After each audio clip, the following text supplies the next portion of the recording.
to the specific rules, you must understand what these principles actually are. They aren't rigid like laws of physics, they are flexible guidelines.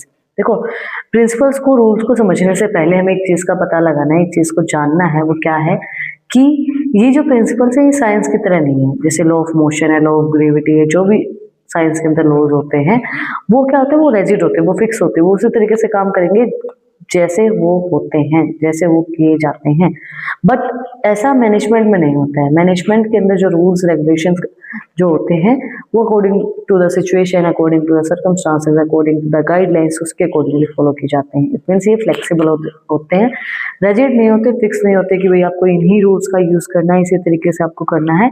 They are flexible according to the guidelines, उनको use किया जाता है, rigid नहीं होते हैं ये universal applicable होते हैं। They apply to all type of organization, business, social, government.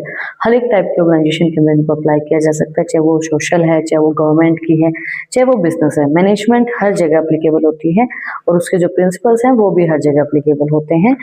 Formed by practice and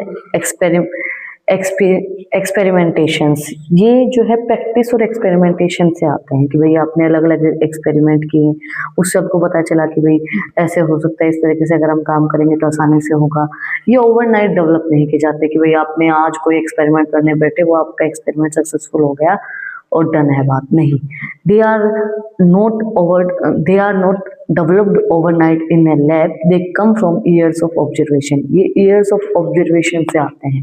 जैसे अगर हम बात करें, अगर हम नॉर्मली अपने घर के एग्जांपल लेके बात करते हैं कि आप कोई काम कर रहे हो और आपकी मदर कोई काम कर रही है, तो आपको अगर उस काम को करने में 1 घंटा लगता है तो आपकी मदर को उस काम करने में आधा घंटा लगेगा।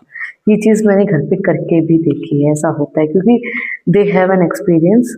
वो इतने सालों से अपने घर का काम करते आ रहे हैं, हम नए हैं, हमें नहीं पता किस तरीके से इस काम को किया जाएगा आसानी से, जल्दी से, तो हमें उस चीज के अंदर टाइम लगता है। बट हमारी मदर्स को उस चीज में इतना टाइम नहीं लगता है ना। आपने भी देखा होगा, अगर आप हेल्प करवाते हो तो उस चीज का आपको पता होगा।